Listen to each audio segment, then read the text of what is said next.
Cawabub jadi sasaran tembak OPM, Kopasgat kawal ketat Pilkada Yahukimo 2024. Esau Miram menjadi target tembak OPM. Wakil Bupati Yahukimo ini membuat OPM ketar-ketir sehingga para algojo organisasi separatis itu ingin memusnahkannya. Lantas, seperti apa keamanan Esau Miram di hari pencoblosan Pilkada 2024 ini? Esau Miram bersama Didimus Yahuli kembali bertarung pada Pilkada 2024 ini. Mereka tidak perlu cemas, sebab TNI sudah menyebar pasukan untuk mengamankan Pilkada Yahukimo 2024.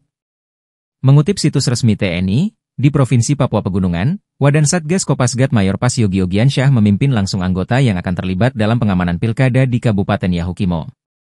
Ia sendiri ikut serta dalam apel gelar pasukan yang diadakan di Mapolres Yahukimo.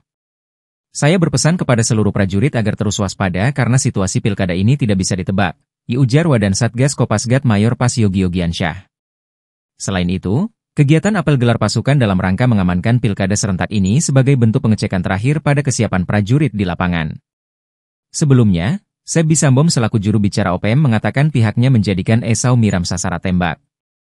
OPM geram karena Esau Miram meminta agar TNI dan Polri bisa membangun pos keamanan yang tersebar di seluruh Yahukimo.